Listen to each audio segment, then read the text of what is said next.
یہ ہمارے ایک عزیز کا سچا واقعہ ہے، انہی کی زبانی سنیں۔ میرے والد نماز روزے کے انتہائی پابند اور مخلوق خدا کے لیے آسانیاں پیدا کرنے والے انسان تھے۔ ہمارے گھر کے صحن میں ایک بہت بڑا اور پھیلا ہوا صنوبر کا درخت تھا، جس پر بے شمار چڑیوں کے گھونسلے تھے۔ طلوع آفتاب سے لے کر چڑیوں کے چہچہانے کی آوازیں غروب آفتاب تک جاری رہتی۔ کبھی ہمیں اکتاہٹ ہونے لگتی، مگر والد صاحب کے لیے یہ چڑیاں بالکل ان کے بچوں کی طرح ہی تھیں۔ وہ ہمیشہ ہمیں تو چڑیوں کا خیال رکھنے کی نصیحت کرتے، مگر خود بھی سردیوں گرمیوں میں ان کے دانہ پانی کا، ان کے بچوں کا اور گھونسلوں کا خاص خیال رکھتے تھے۔ یہ بات ہے میرے انٹر کے امتحانات کی۔ میرا کالج دوسرے شہر میں تھا اور وہیں ہاسٹل میں مقیم تھا۔ جس روز میرا آخری پیپر تھا، اسی رات ابو کو دل کا دورہ پڑا۔ مجھے کسی نے خبر نہ دی۔ پوری رات پیپر کی تیاری کی کوشش میں رہا۔ اگلے دن میں پیپر دے کر سینٹر سے ہاسٹل پہنچا تو گھر سے ابو کی طبیعت کی خرابی کی کال آ گئی۔ وہیں سے بس پکڑ کر میں گھر پہنچا۔ بہن سے ہسپتال کا پتہ پوچھا اور وہیں چلا گیا۔ رات تک وہیں رہا۔ ابو سے ملا، وہ ہوش میں تھے، ان سے باتیں بھی کی۔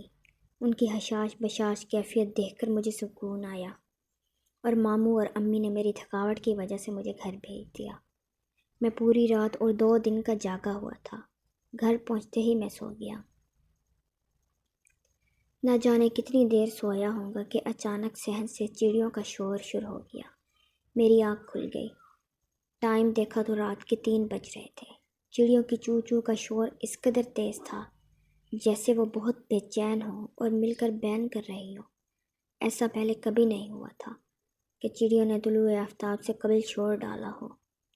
نہ جانے کتنی ہی دیر ان کا شور شرابہ جاری رہا۔ میں چونکہ تھکا ہوا تھا، اس لیے جبر کر کے پڑا رہا، اور اسی دوران مجھے دوبارہ نیند آ گئی۔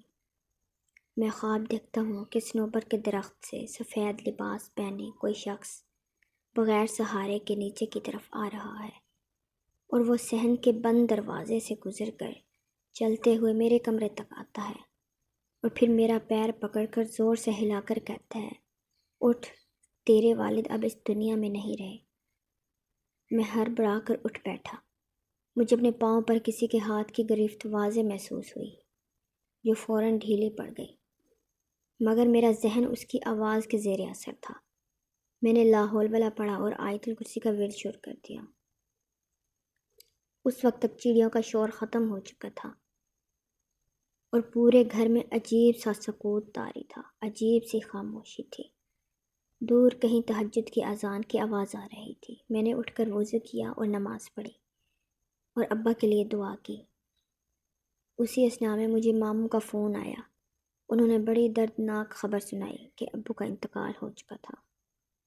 میں فوراً ہسپتال پہنچا، امی کو سنبھالا، میت گھر لے کر آئے، کفن دفن کا انتظام کیا، جنازہ ہوا۔ اس کے کچھ روز بعد ہم گھر کے افراد بیٹھے ابو کی باتیں کر رہے تھے۔ تب امی نے بتایا کہ میں تہجد پڑھ کر سلام پھیرا تو تمہارے ابو نے مجھ سے پانی مانگا۔ میں نے ان کو پانی پلایا۔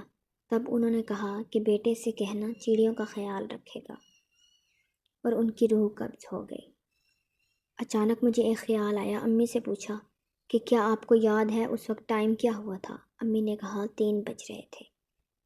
پھر مجھے اس رات والا واقعہ یاد آیا جس وقت ابو کا انتقال ہوا تھا۔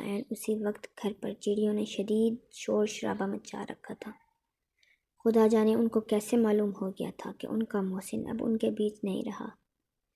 دوسری بات یہ کہ مجھے آج بھی یہ بات سمجھ نہیں آتی کہ اس رات جو میں نے خواب دیکھا تھا اس کی کیا حقیقت تھی۔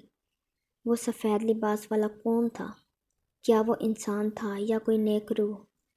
اسے اور چڑیوں کو کس طرح یہ خبر ہو گئی کہ میرے والد اب حیات نہیں رہے؟ میں آج تک یہ باتیں سمجھ نہیں سکا۔